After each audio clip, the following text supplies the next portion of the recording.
4h49, vamos ao vivo até às 5h30. Agora a gente recebe aqui no Poder Expresso Murilo Fagundes, especialista em buraco, truco, pôquer e por aí vai. Especialista em jogo de cartas. Sabe por quê que a gente trouxe o Murilo Fagundes agora aqui no Poder Expresso, entre outros assuntos que ele vai abordar? Porque o Luiz Inácio Lula da Silva, nosso presidente, que está sempre usando uma metáfora futebolística, hoje ele mudou, quebrou essa regra. Hoje ele usou uma metáfora do carteado, mais especificamente do truco. Que história é essa, Murilo? Boa tarde, meu amigo, bem-vindo. Pois é, Jesus, uma ótima tarde a você e a todos que nos acompanham. Olha, de truco eu não entendo nada, viu? Essa é a grande verdade, mas a gente tem de entender um pouquinho para tentar entender o que disse o presidente Lula. Ele deu um discurso hoje no Vale do Jequitinhonha e estava afiado, o presidente da República, viu? Ele disse que está disposto a negociar com o presidente dos Estados Unidos, Donald Trump, pelo fim do tarifaço que está previsto para começar no dia 1º de agosto. Mas, segundo Lula, Trump não quer conversa, porque se quisesse já tinha pegado o telefone e ligado para o Brasil. Essas foram as palavras do presidente Lula, então, nesse discurso longo de quase 2 horas no Vale do Jequitinhonha, nessas imagens que nós estamos acompanhando aqui na tela.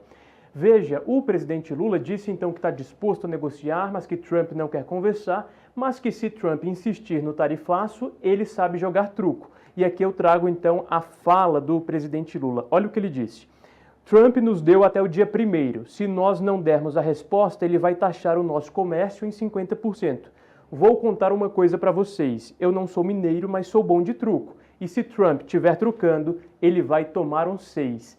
Jesus, tomar um 6, né, para quem joga truco, então, é essa expressão mostrando que ele também tem alguma carta ali para jogar, tem alguma carta na manga e que está preparando uma retaliação se houver esse tipo de taxação pelo presidente dos Estados Unidos. Murilo, eu não sou especialista em truco e dizem que o Donald Trump, no pôquer, pelo menos no cenário político, ele é muito bom, né? Ele blefa e a gente sabe que, você mete um 6 aqui, de certa forma você está blefando, assim como você faz no pôquer também, quer dizer, na guerra de retórica ali, de narrativa, você dobra a aposta, né? Então é disso que nós estamos falando aqui, realmente é um jogo que está sendo jogado aí no cenário internacional e quem está jogando também é Fernando Haddad. A gente pode dizer, meu amigo, que Fernando Haddad tem uma carta na manga, é isso que ele promete, esse plano que ele vai apresentar para o presidente Lula como uma alternativa para superar esses obstáculos impostos pelo tarifaço de Trump?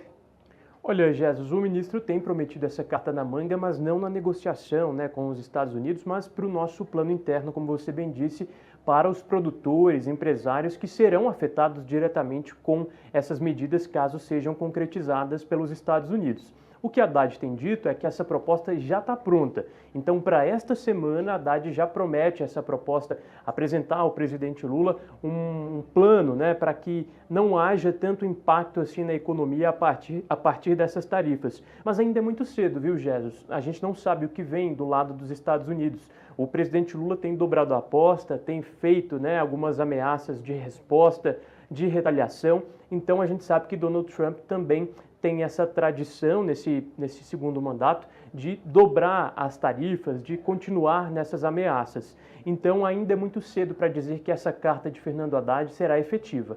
Há pouco ele deu entrevista para a Rádio Itatiaia e disse que quem está obstruindo a negociação entre o governo brasileiro e o governo dos Estados Unidos é a família Bolsonaro.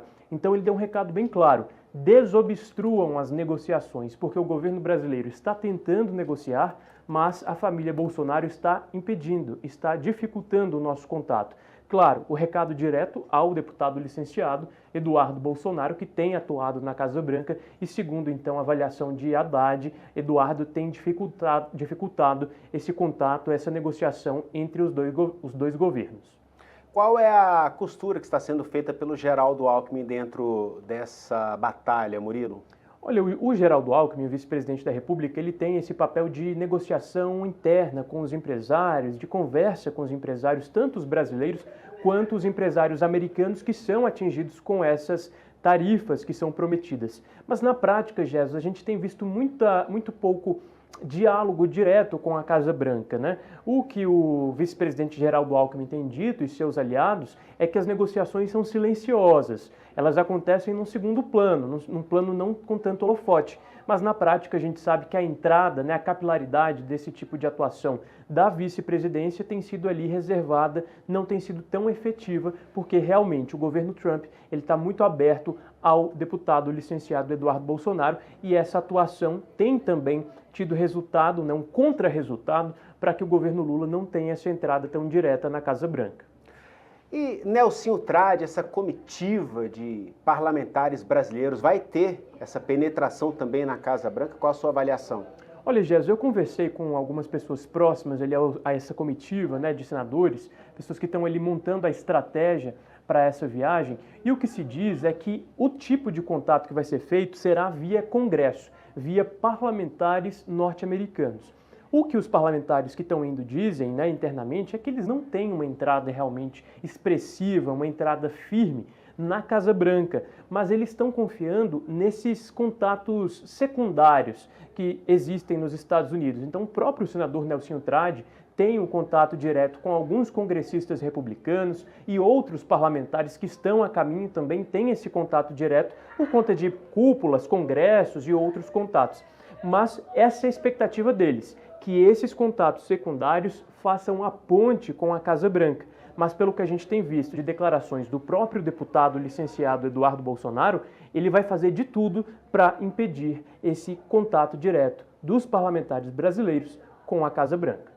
Então vai ser uma estratégia mais no campo da diplomacia, a gente já pode considerar descartada a estratégia de recorrer à via judicial nos Estados Unidos. Exato. Os parlamentares nesse momento estão tentando uma aproximação por outras vias, até porque não faria sentido eles irem até os próprios políticos para buscar esse enfrentamento. O enfrentamento tem ficado com o próprio presidente Lula, porque ele não tem tido essa entrada no governo de Donald Trump. Agora, os parlamentares querem tentar possíveis caminhos, o que, na avaliação de Eduardo Bolsonaro, vai ser muito difícil. Murilo, o que tem se falado aqui no Congresso Nacional sobre aquela movimentação suspeita de compra e venda, de especulação no mercado financeiro, transação envolvendo dólares, antes e logo após o anúncio de Donald Trump do tarifaço aqui no Brasil? Olha, Jesus, foi realmente um caso escandaloso, né, que foi noticiado, amplamente noticiado, e que os governistas, os aliados do presidente Lula, têm indicado que é um ponto aí que tanto os bolsonaristas quanto os aliados de Trump conseguiram fazer dinheiro a partir dessas movimentações. Mas não há nada comprovado, não há nada ainda concreto. O que os petistas estão tentando é abrir uma CPI, abrir um movimento, mas ainda num movimento muito ali, que ainda não criou corpo no Congresso Nacional. A gente sabe que o Congresso está em recesso parlamentar, apesar das tentativas dos bolsonaristas para que a atividade parlamentar continuasse, mas não há ainda um movimento muito concreto. Mas sim há essa intenção, essa tentativa dos governistas, dos petistas, para esclarecer, para investigar quem foi que lucrou, né, com toda essa movimentação do tarifaço, ou pelo menos da promessa de um tarifaço em cima das importações aqui do Brasil. A gente tem que aguardar, mas ainda esse movimento não tem uma força grande dentro do Congresso Nacional. Murilo Fagundes falando ao vivo com a gente aqui no Poder Expresso. Muito obrigado pela participação, meu amigo. Obrigado, Jéssica. Um abraço a você e a todos. SBT News, o maior canal de notícias do YouTube.